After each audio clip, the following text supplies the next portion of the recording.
Next, I want to show a few exercises that I use. I suffer from joint inflammation, which this kind of movement really helps with. If people ever ask like what am I doing when I'm standing or moving slow and stuff like that, sometimes people ask me if I'm a living statue, and I say, well, it costs €3 to find out. Are you a living statue?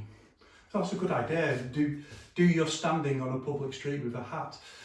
And it really helps with the inflammation. So I always say no, it's Chinese physical culture physiotherapy for inflammation. But if I don't train, then my back starts to seize up, and it's like some kind of curse where I'm forced to train all my life. It's a wonderful curse. But I have this series of exercises that I do all the time that really helps with ensuring that I don't get a bad back. And if I feel like I'm starting to get like some kind of pain in my back, then I'll go back and do these exercises. So I'm going to do the whole set for this episode of intentional movement. And the first one is very simple. So feet natural distance apart. You can put your hands on your hips like this. And what we're going to do is imagine a line straight down our body, and just turn. So it's not just turning like that. This is what I mean when I say engage intention. I don't just mean something in your mind, I mean something, connection between mind and body. So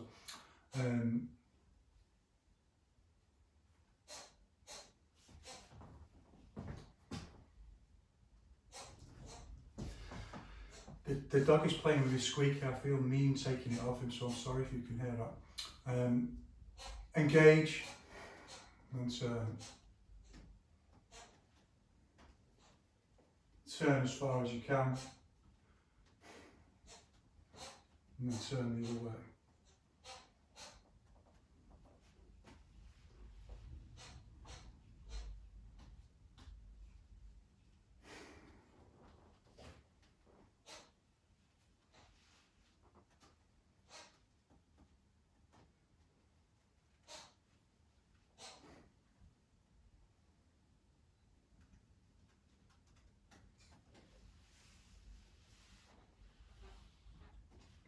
Really simple exercise. And then there's a set of other exercises. You can do them starting like with your feet together, just like this. You can do them with the feet apart. So for example, this exercise, you have to watch the particular requirements of this.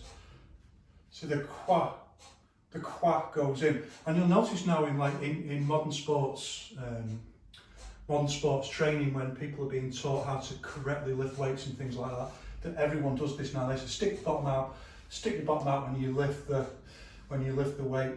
But again, it's something that was known in wushu, 1,000 or more years ago. Quack goes in for this load bearing. And I'm moving not just straight down, knees bend,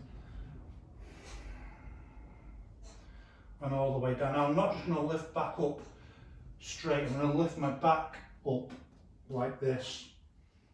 And that really puts all the emphasis on that bit. I'm not saying do this, by the way, I'm just saying this is what I do. Obviously consult your doctor before doing anything or copying anything you see some rando doing on the internet. This is the exercise that I do. One, quack comes in, bum comes out.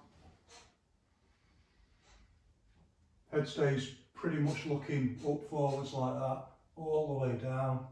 The more I come down, the more my quack goes in, and then lift up from my shoulder, from my back, like I've got all the weight of the world on my shoulders, and then straighten. And it's exactly the same exercise if you do it like this, but it's just a slightly different feeling, different parts of your body. Particularly, I can really feel that on that bit there.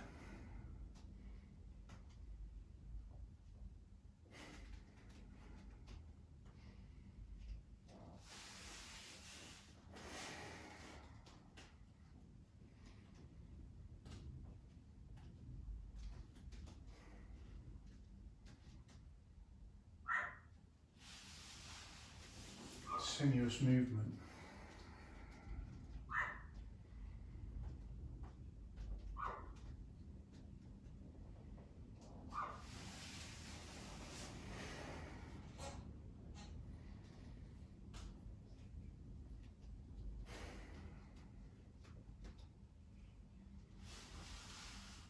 Finish. One thing I haven't discussed is like after standing or doing a long period of slow movement, is this exercise that you see all of us doing.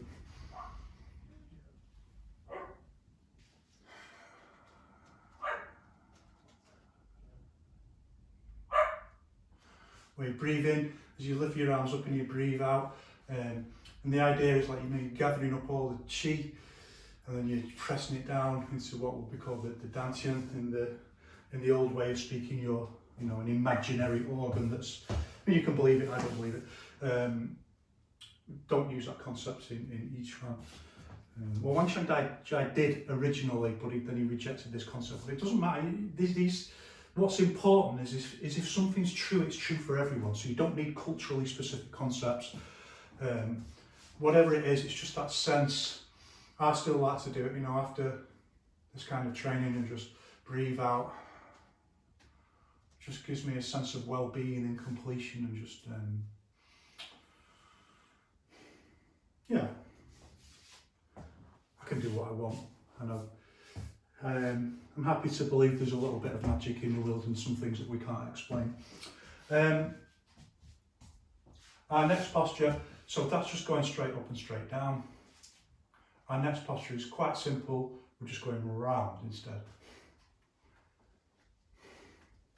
So here one side of the quad is coming in more, and again we go down, avoid the dog licking your face, and this time when we come up we want to turn so we're facing this way. I'm a Taolu athlete, I can do forms, and I can still, do things like do the splits and things like that, even at my ripe old age. So I'm quite flexible and I can do things. So people have to be careful when you do this. Not everyone's as flexible. Not everyone's as flexible as Grandpa here. So you come right across. And this is a slightly different posture. See, I'm not hunching up with not hunching, but I'm not lifting my back, I'm just lifting straight up.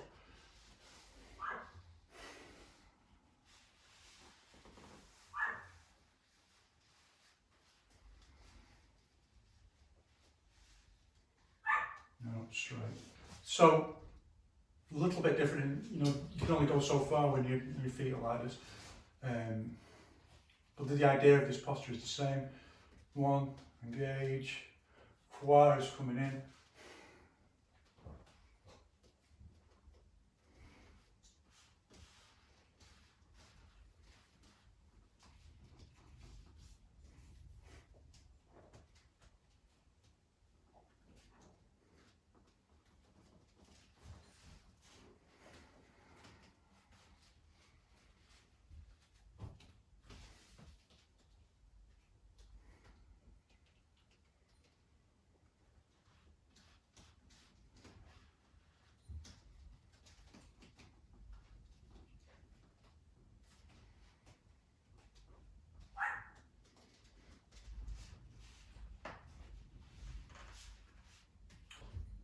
I'll just do it one time the other way.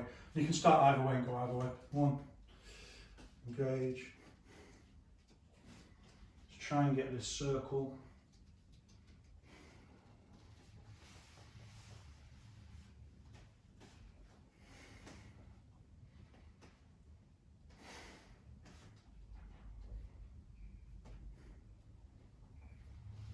Really low, like this kind of chicken posture. Ooh, control the balance. Might even be called bowing chicken or something like that. I'll think about it. Next variation on that is I mean these are very much like you do for your defensive work in your sparring, which you can see me doing plenty of on on the channel. So just like that, just like we have this movement, we have the my rib isn't completely healed. We have the half version.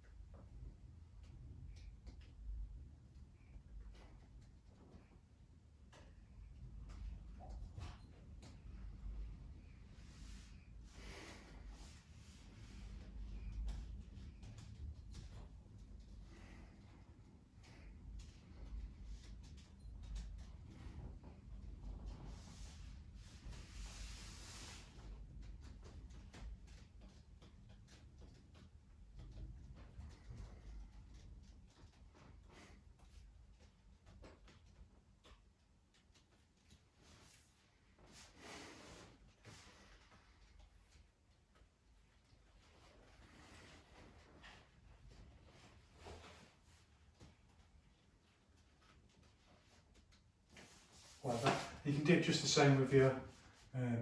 At some point, also, by the way, like your hands start to hurt if you keep them on your. This is a very Chen Tai Chi thing to do, or your basic training when you're doing one hand. So put your hand on your hip.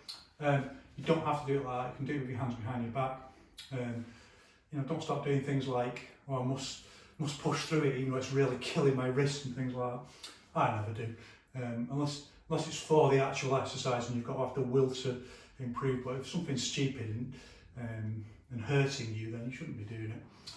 Well, apart from getting punched and kicked multiple times in the face by a student. One. So look at the movement.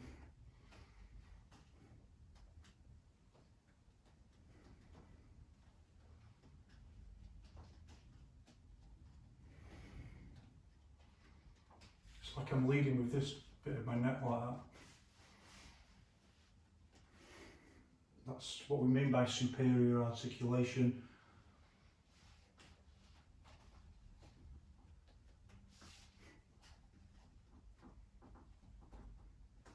Leading like that. It's also what I mean when I say, like, you know, it's the kind of thing you see dancers do, but dancers never need to bring it to an impact point where you hit something. So that's a whole stage up.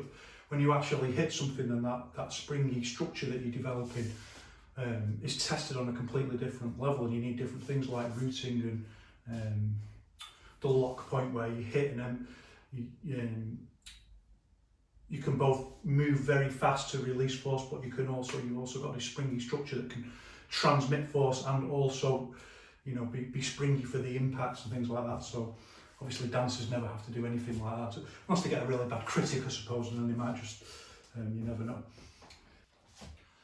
Another exercise that I use all the time, like this.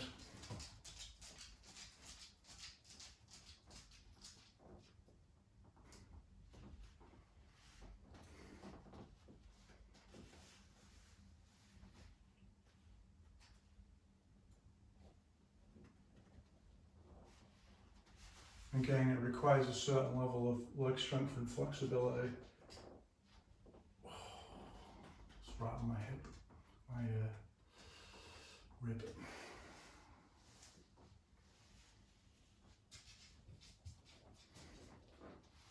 Call it a matrix lean, but it's not quite one of them, is it? Ooh, can't do that. Ooh. Not too bad, that.